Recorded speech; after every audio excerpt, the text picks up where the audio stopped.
Hannah to come and give us some words of Torah.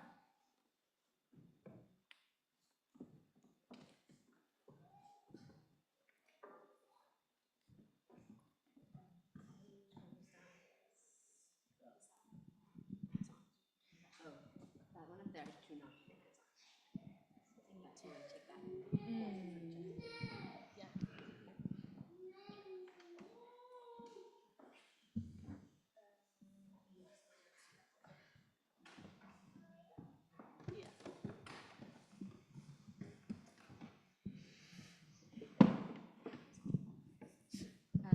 Shabbat Shalom, everyone.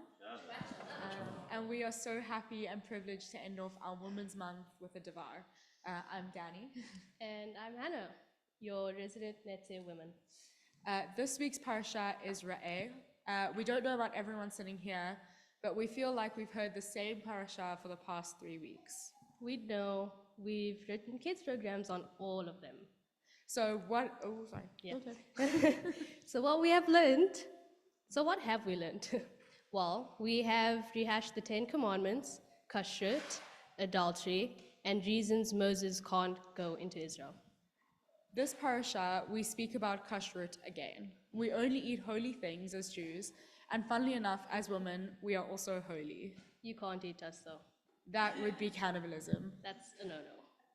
Unless we were to sustain one's life. This is after the fact that we die peacefully in a meadow, just finished picking flowers, unbothered, etc. Our bodies were crafted so that we are bringing life into the world in our everyday lives. They are the classic holy things we do. Like bear children, Being nurturing, fantastic people, the best leaders, role models. etc. But all jokes aside, we feel our holiness in the progressive community is something special. Straight off the bat, we're speaking to you as members of Netzer's Mazkirot, Rosh Cape Town, as Mazkira. For both of us, this is what it means to feel and be empowered. So we want to turn to our wonderful women in the community, and we want to know how you feel empowered. Feel free to just shout it out.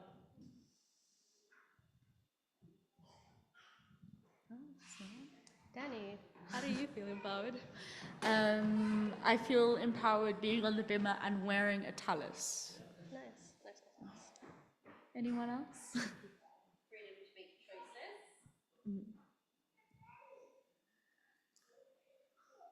Freedom to sing. All right. So, Danny and I, we present the 10 commandments of being an empowered, progressive Jewish woman. Number 1, reading Torah. Reading Torah is such a privilege and an honor. We are so lucky to be in a space where we are empowered to do such a mitzvah.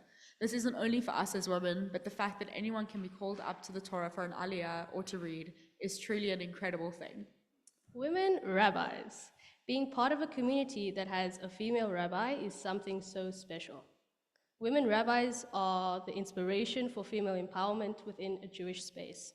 We are so lucky to learn from the different perspectives of women from the bimah, and more personally than that, we have the ability to seek Jewish advice from people who could understand on a more personal and empathetic level.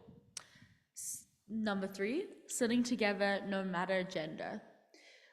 Wowee, we get to sit together.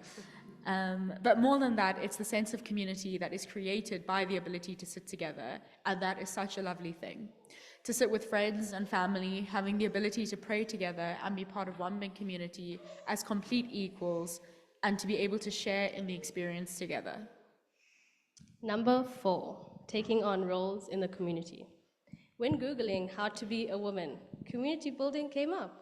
As leaders in Netzer, we feel so empowered in everything we do because of how we are able to help our Khanis find a community within our beautiful and funky youth movement. Being able to build a community and work within Netzer is not only empowering for right now, but in reality, there aren't many 21-year-olds who can say that they have planned an entire summer camp, hired buses, booked flights, and generally looked after and safeguarded children. That is empowering.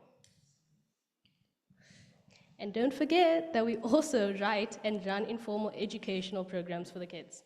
Well, and sometimes for ourselves too. Wearing talit or kippah, breaking down the Jewish gender norms. The coolest thing is that anyone who comes into our shul is allowed and encouraged to wear a kippah and a talis. This is important not only for us as women, but generally for anyone who doesn't identify as male. Breaking down such gendered norms really allows for that same sense of community to be made completely our own, and for a safe space to be found within this special space. Being a progressive Jew is so cool and inspiring. Much like reciting the Shema is a one-on-one with God, the talis creates a similar experience when worn in a certain way. This being said, women should not be deprived of such personal experiences. 6 and 7, ability to impart knowledge and empower ourselves. One of our favorite parts when writing kids programming is the research. Don't get us wrong. We love when the kids enthusiastically jump with joy when they see us. It's the fact that we are entrusted to educate and guide them. This is a big responsibility because sooner or later, we continue to understand how big of an impact it is. Oh, I lost my spot. Thank you. It shapes them into their own beings. Like our leaders guided us, myself and Danny, we continue this as we provide tools to our chanichim to help navigate being part of the Jewish youth together and as one. As a B-mitzvah tutor, one of the most special things is watching a kid who worked so hard get up on the bimah and read Torah and all of the other blessings. Leading services is an incredible thing, and the fact that our kids do so much of the service is admirable. Being able to teach them and develop a love for teaching is something that I will always be grateful for. And as a woman, not only be allowed to read Torah, but also teach it, proves that my voice is important and appreciated by my community. Number 8, same prayers, lighting candles, blessing the wine and community regardless of gender. We learn at a young age that the human race is created in the image of God. No one is above the other. Coming to shore, we pray as a community, we sing, sometimes clap, and perhaps even dance, sometimes. I did say sometimes. The important thing is we do come together. We come to do this together. One of the pillars of progressive Judaism is egalitarianism. In basic terms, equality. Sometimes something that stood out when learning in detail about this particular pillar was the fact that rabbis too are community members. They are our mentors, they are equals. Again, the ability to sing the same words and be a community altogether is what inspires us to create that same community in Netzer, but has also taught us that as women, we should always have a seat at the table and are equal to everyone else. Our voices are just as important, our perspectives are essential, and our ideas are critical. Number 9, the mikveh. The mikveh is a place where you can be most at peace and comfortable in your own skin. A one-on-one with God, a one-on-one with yourself. You are essentially preparing yourself for what your head and your heart is set on. It's all about the spiritual cleanliness rather than the physical. How often is one focused on their spiritual well-being?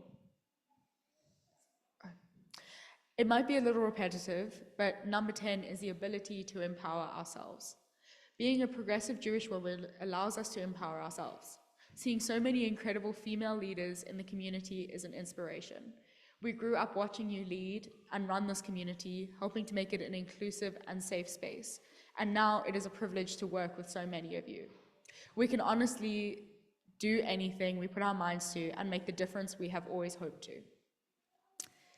These are things that we definitely take for granted and may seem like the norm. By acknowledging them and voicing them, we want to show our appreciation for the community that allows us to not only be equal, but empower ourselves to also be leaders and continue the legacy.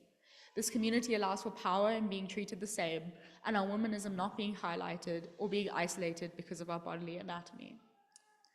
And to Sikum, we just wanted to add an extra thank you to our women in the community. We are both so lucky to have grown up in this female-empowered community. Shabbat Shalom. Shabbat Shalom.